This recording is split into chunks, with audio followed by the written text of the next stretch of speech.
that they're going to look at Carlos and what he does and how he loves to be aggressive and move forward, because we lost a lot of that. Tells me if I ever say that again, that I may not be invited back in the bedroom. One Netflix clip ruined Alcaraz's peace, and it is still chasing him today. Carlos on camera, laughing about Ibiza, admitting he went there to cut loose and get wasted. The clip went up, Twitter lost its mind, TikTok chopped it into 100 pieces. His own coach shook his head on screen. Then a Spanish veteran dropped the line that stuck forever. Nobody wins slams going to bed at 7 a.m. Fast forward to now, Carlos is injured out of Wimbledon, and that same clip is trending again like fresh gossip. But the reaction everyone missed came from John McEnroe. The man heard every detail about the partying before tournaments, and trust me, he couldn't hide it. Except his face told a different story than his critics wanted.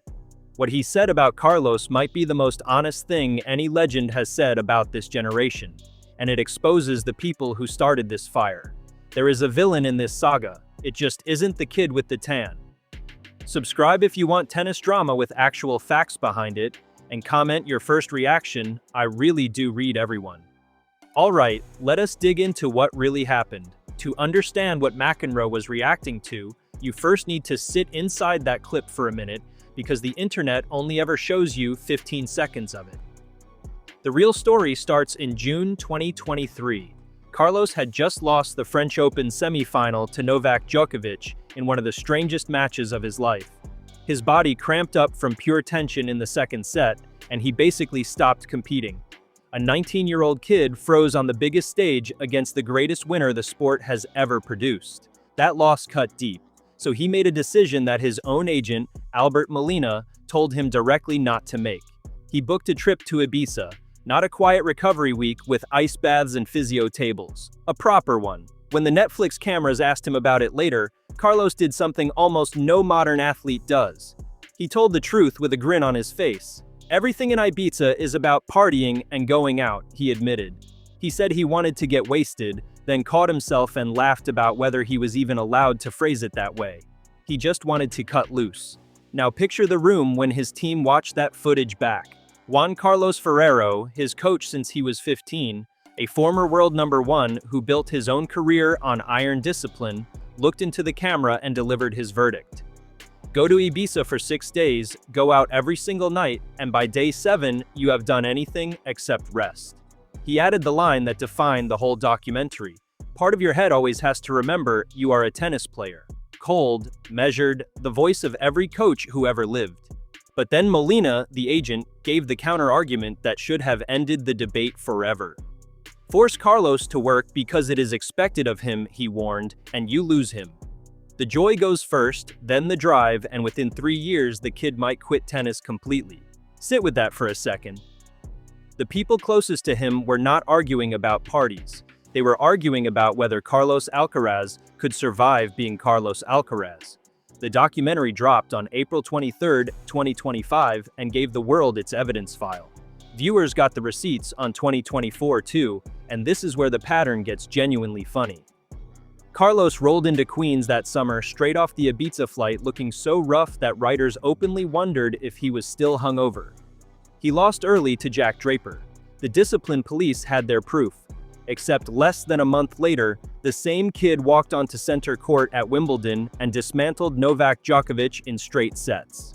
Out of the 5 Grand Slam finals Carlos had played to that point, all of them won. That was his only straight set demolition. Fresh off the island, he produced the most ruthless performance of his young life. Whatever theory you had about bedtimes and trophies, that result laughed at it, and 2025 made the theory look even sillier. Paris gave us the final people, now called the greatest ever played, Carlos clawing back from 2 sets down against Jannik Sinner to defend his French Open crown. His reward to himself? Ibiza again, obviously, although this time, by his own cheeky admission, the trip was more chill. One very late night, a few celebratory shots with his footballer friend Sergio Reguilon, 3 days of sun, nothing more. He came back tanned, won again on the grass at Queens, and pushed deep into the season. Sinner took Wimbledon off him in their 3rd straight major final of the year, and the rivalry needed a decider. New York provided it. Carlos took the US Open final in 4 sets, played keep away with that serve all night, faced a single breakpoint across the whole match, and walked off with his 6th Grand Slam and the world #1 ranking back in his pocket. Then January 2026 happened, and the argument should have died completely. Carlos won the Australian Open, became the youngest man in history to complete the career Grand Slam, and stood on 7 majors at 22 years old. 7. Rafael Nadal himself looked at that number and said, "Calling this kid a prospect makes no sense anymore because there are not many players in history holding 7, and Carlos already belongs among the legends." Which brings us back to the grenade, because you need the full audacity of it now that you know the scoreboard. In late April 2025, days after the documentary aired, Roberto Bautista Agut faced the Spanish press and delivered the line that would chase Carlos across the internet forever. "Top-level tennis demands a lot," he said, and he did not believe Carlos would win Grand Slams going to bed at 7 in the morning. He kept going. "Everything looks beautiful now because the kid is young, but matching the top 3 means playing at the highest level for 15 years. He even threw in a backhanded compliment about Carlos being intelligent enough to eventually figure out what real sacrifice looks like.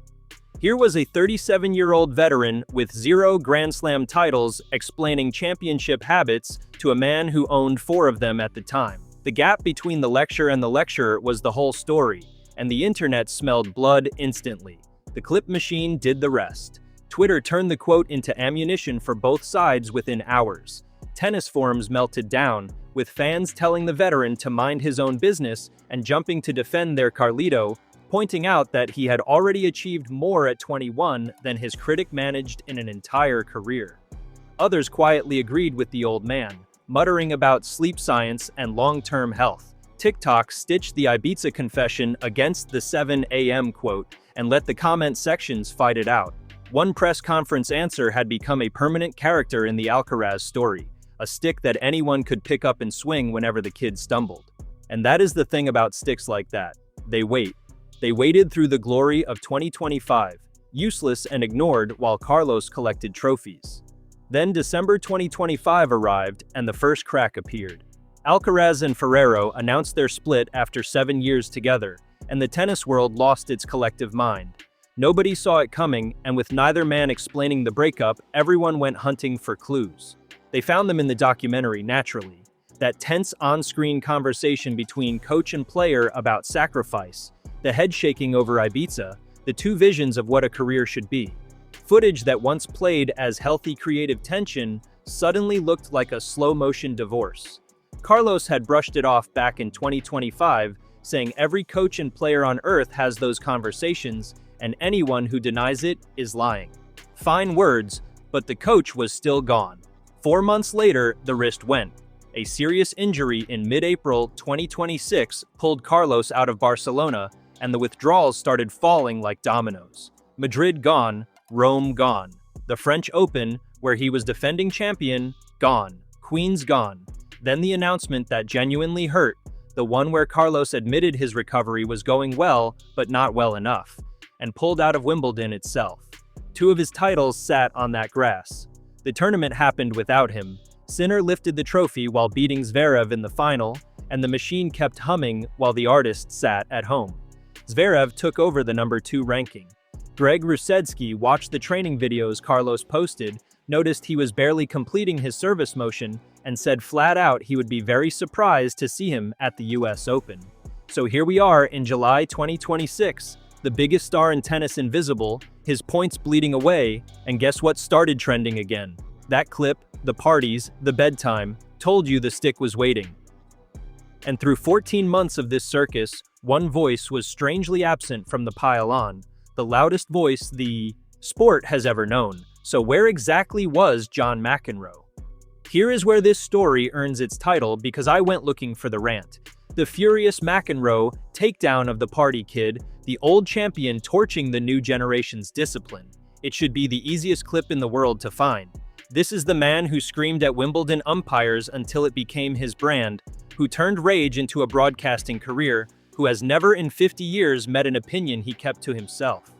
When word spread about a superstar going to bed at 7 a.m. before tournaments, every instinct says McEnroe grabbed the nearest microphone and detonated. Search for it. You will not find it because it does not exist. The 7 a.m. line was never his. It belonged entirely to Bautista Agut, a fellow Spaniard, a peer, a man from inside Carlos's own tennis family. But the internet does not care about attribution. Headlines blurred into each other, tennis legend slams, Alcaraz became a genre rather than a fact, and somewhere in the churn, plenty of casual fans came away believing the sport's famous grump had led the charge. He never did. The story you were sold in 100 thumbnails is a ghost. Even better, the man who actually said it could not live with it. Fast forward to Queens in June 2025, where the draw served up delicious irony by putting Bautista Agut on a collision course with Carlos in the semifinals. Facing reporters before the match, the veteran folded completely. Nobody wants Carlos to win more than he does, he insisted. He claimed an exceptional relationship with the kid and his team, said they understood him, and then complained that the modern press rips statements out of context in ways that hurt people, admitting the whole saga had wounded him too. The villain of the story resigned from the role, and Carlos, with the timing of a born entertainer, answered on the court, beating him and rolling on with his winning streak. Case closed on the quote, which leaves the real question hanging. If McEnroe never attacked him, what did he actually say when all this partying business reached his ears? He said things no other legend has dared to say. Rewind to the 2024 French Open, before the documentary, before the controversy, when Carlos held just 2 majors. McEnroe went on record calling him his favorite player to watch, the most skilled young man he had ever seen at that age. Then came the sentence that should have made global news. At 21, McEnroe declared, Carlos was better than Federer, better than Nadal, better than Djokovic at the same age, better than all 3. From a man who spent decades measuring every player against his own era, that is close to heresy. And he did not cool down over time. In June 2025, with the Ibiza discourse in full swing and the 7 a.m. quote still echoing, McEnroe called Carlos the best gift the post-Big 3 generation could give us, and added that he was the only tennis player on earth he would personally pay a ticket to watch. Remember, this is a man who watches tennis for free, professionally, from the best seat in the house. He was saying the kid is the show. And the part that buries the fabricated version of this story for good is that McEnroe was inside the documentary itself, sitting for interviews alongside Nadal, Federer, Borg, and Navratilova. He watched the Ibiza confession from within the project. He heard every detail. His response was to keep calling Carlos the most watchable player alive. Now ask yourself why, and the answer is the most human thing in this entire saga. John McEnroe could not hide his reaction because he was looking at his own reflection. Go back to the New York of the early 1980s. McEnroe and his best friend, Vitas Gerulaitis, were the faces of a tennis lifestyle that made Ibiza look tame, famous for burning through the city's nightlife while still producing genius on the court. He won 7 Grand Slams, living exactly the kind of double life that Carlos gets crucified for flirting with. The man knows what it is to be young, brilliant, and hungry for a world bigger than a practice court. He also knows the bill that eventually comes due because his own peak faded earlier than it should have, and he has spent 40 years answering questions about what more he could have won. When someone like that watches Carlos dance between the party and the podium, he is not positioned to judge. He is uniquely qualified to understand.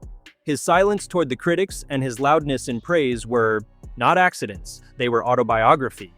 And when the wrist injury took Carlos away this summer, McEnroe finally showed everyone exactly where his heart sits. Speaking on a podcast about the Wimbledon withdrawal, he did not talk about lessons or discipline or karma.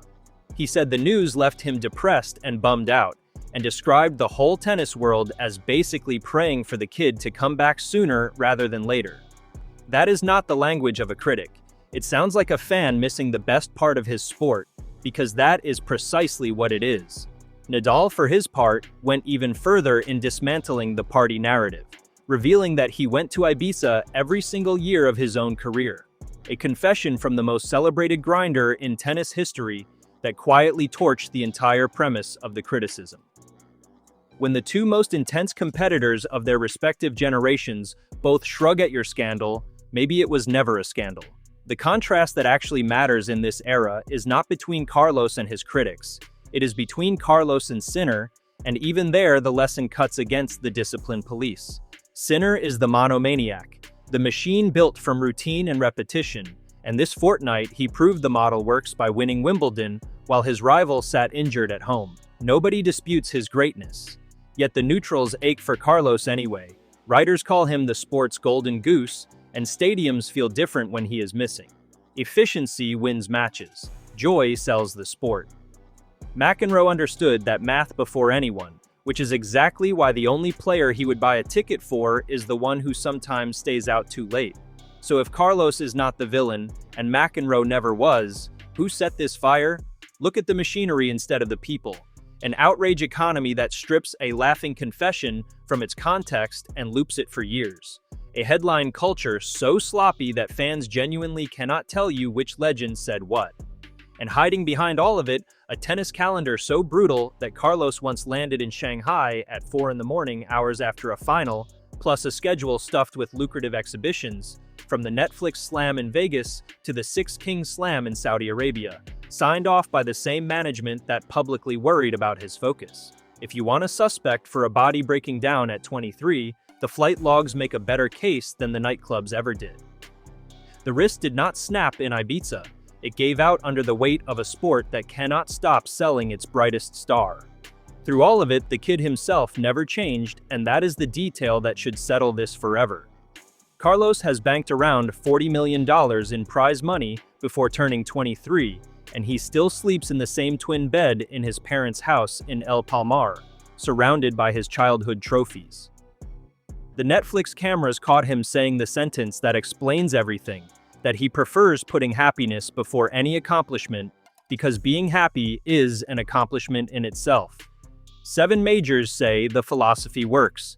The youngest career Grand Slam in the history of men's tennis says it emphatically. And the fiercest legend the sport ever produced, the man everyone expected to bury him, could not hide the truth when it counted.